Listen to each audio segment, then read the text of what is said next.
आप में से देखा होगा बेशतर लोग जो हैं वो पेट दर्द, गैस, कब्ज़ और लूज मोशन की शिकायत करते हैं और अक्सर वो शिकायत करते नज़र आएंगे और आपको ये बताएंगे कि उन्होंने डिफरेंट डॉक्टर से दवाइयाँ ली हैं और दवाइयाँ खा खा के तंग आ चुके हैं। लेकिन अगर एक इसमें से इशू रिजॉल्व होता है, लाइक पेट की गैस ख़त्म हो जाती है तो कब्ज़ होना शुरू हो जाती है, अगर कब्ज़ ठीक होती है तो लूज मोशन होना शुरू हो जाते हैं। लेकिन वो इसमें एक्चुअल जो कॉज होती है, जो इसकी जड़ होती है या रूट कॉज होती है, उसको डायग्नोज नहीं कर पाते। आपने परेशान नहीं होना। दुनिया में इस वक्त 20% से ज़्यादा लोग जो हैं इस बीमारी से लड़ रहे हैं और हर घर में से अगर 5 अफराद हैं तो एक फ़र्द जो है इस बीमारी से जुड़ा हुआ है। तो इस बीमारी को क्या नाम दिया जाता है? इस बीमारी का नॉर्मली जो नाम दिया था वो जाता है IBS, irritable bowel syndrome. Irritable bowel syndrome क्या है, इसकी कितनी टाइप्स हैं, आज हम इस टॉपिक पर डिस्कस करेंगे और इसमें कौन सी डाइट लेनी चाहिए और कौन सी नहीं लेनी चाहिए इसको डिटेल से डिस्कस करेंगे। मैं हूं आपका माहिर ग़िज़ाई डॉक्टर ज़ुबैर अफजल। आपने आज की ये वीडियो सेव कर लेनी है अगर आप इनमें से किसी भी सिम्टम्स को फेस कर रहे हैं। तो सबसे पहले हम आ जाते हैं इरिटेबल बाउल सिंड्रोम पे। इरिटेबल बाउल सिंड्रोम जो है इसकी दो टाइप्स होती हैं, एक irritable bowel syndrome type C और एक irritable bowel syndrome type D. Type C में क्या होता है कि हम टाइप सी से मुराद है कॉन्स्टिपेशन और टाइप डी से मुराद है डायरिया। इसमें क्या होता है कि आपकी जो गट माइक्रोबायोटा होता है, जो आपकी स्मॉल इंटेस्टाइन में फ्रेंडली बैक्टीरिया होते हैं, उनकी ग्रोथ कम हो जाती है, ये अंडर ग्रोथ चले जाते हैं, जिसकी वजह से आपको अगर तो आपकी गट जो है वो अंडर सेंसिटिव हो तो आपको कॉन्स्टिपेशन हो जाती है, अगर ओवर सेंसिटिव हो तो आपको डायरिया हो जाता है। तो इस तरह ये दोनों टाइप्स रिलाई करती हैं। अब इसकी कौन सी वजूहात हो सकती हैं? इसकी 3 किस्म की वजूहात होती हैं जो नॉर्मली तहकीकात से सामने आई हैं। पहली जो वजूहात इसमें से है वो है आपके गट माइक्रोबायोटा में कमी होना, और दूसरी जो इसमें वजूहात है वो जेनेटिक है कि आपकी फैमिली में इनहेरिटेड हो सकता है कि आपकी फैमिली में पहले से ननियाल या ददियाल में से किसी को ये बीमारी हो। और जो तीसरी वजूहात है वो आम है और हम पाकिस्तान में मोस्टली पाई जाती है, वो है परेशानी, स्ट्रेस, एंजाइटी। उस वजह से भी इरिटेबल बाउल सिंड्रोम होता है और इसको हम जो है बेसिकली रूट कॉज को इस वजह से नहीं पढ़ सकते कि हम इसको अंडर डायग्नोज डिजीज़ भी कहते हैं। अब ये इसकी टाइप भी हो गई, अलामात भी हो गई। अब इसमें आते हैं कि आपको कैसे पता चलेगा कि आप इरिटेबल बाउल सिंड्रोम के पेशेंट हैं। आपको जो पेट का निचला हिस्सा है इसमें हर वक्त स्टिफिनेस और दर्द महसूस होती है, और आपको जब वॉशरूम आता है तो आपको अर्जेंसी रहती है और आपसे कंट्रोल नहीं हो पा रहा होता। लेकिन जैसे आप वॉशरूम से फ्री होते हैं तो आप खुद को रिलैक्स महसूस करते हैं और आपको पेट दर्द ख़त्म हो जाता है। ये बेसिकली एक इसकी मेजर अलामात में से आ जाती है। दूसरे नंबर पे ऑलरेडी मैं बता चुका हूँ कि आपको लूज़ मोशन होते हैं, डायरिया होता है, कॉन्स्टिपेशन होती है। ये इरिटेबल बाउल सिंड्रोम की कुछ अलामात थी जो नॉर्मली ज़ाहिर होती हैं।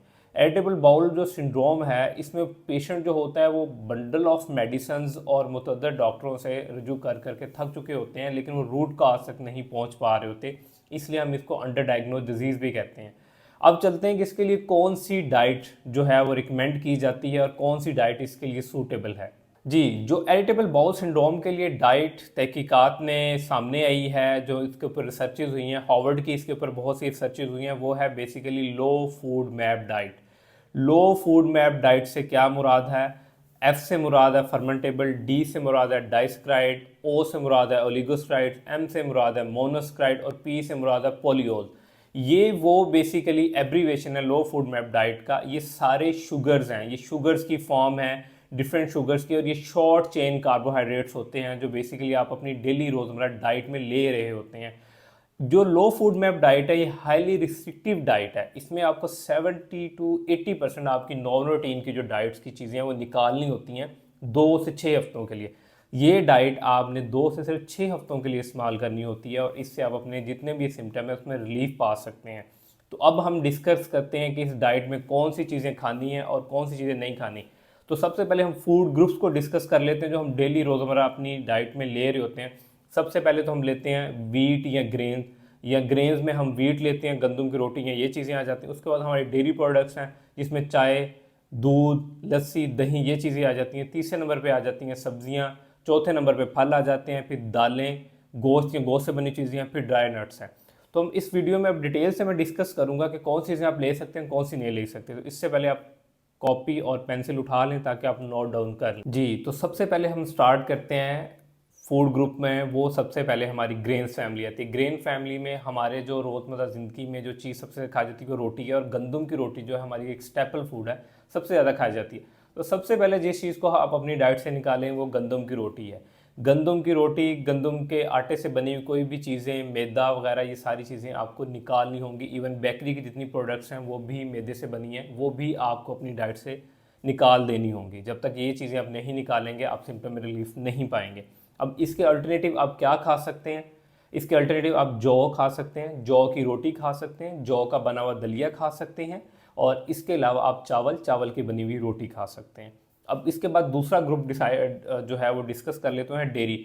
डेयरी में आपका दूध से बनी हुई चीज़ें आ जाती हैं, दही, लस्सी, चीज़, ये सारी चीज़ें आती हैं। ये सारी चीज़ें आपने इसमें अपनी डाइट में से निकालनी होती है, लो फूड मैप डाइट में से, क्योंकि ये सारी चीज़ें हाई फूड मैप डाइट में आती हैं। अब जब ये सारी निकाल देंगे तो इसके अल्टरनेटिव आप कौन सी चीज़ें ले सकते हैं?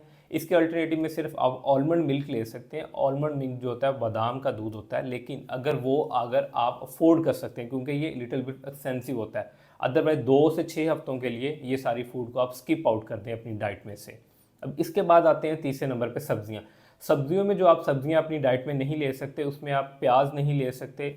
उसके अलावा आप इसमें से बाकी जितनी सब्जियां हैं, जिसमें भिंडी है, करेले है, कद्दू है, बंद गोभी है, ब्रोकली है, ये आप अपनी डाइट में नहीं ले सकते। जो सब्जियां ले सकते हैं उसमें बैंगन ले सकते हैं, आप खीरे ले सकते हैं, ओलिव ले सकते हैं, कैरेट ले सकते हैं। ये सब्जियां सिर्फ आप अपनी डाइट में शामिल कर सकते हैं, बाकी सब्जियां आप अपनी डाइट से निकाल देंगे। लहसुन और अदरक, इनको भी आप अपनी डाइट से निकालें, क्योंकि ये भी हाई फूड मैप डाइट में आते हैं। इसके बाद जो चौथी चीज़ हमारी डाइट में शामिल होती है वो होती है दालें। इसमें जितनी भी किस्म की दालें हैं, चने की दाल है, चने हैं, मसूर की दाल है, ये सारी दालें आपने अपनी डाइट में से स्किप आउट करनी है, इनको अपनी डाइट से निकाल देना है।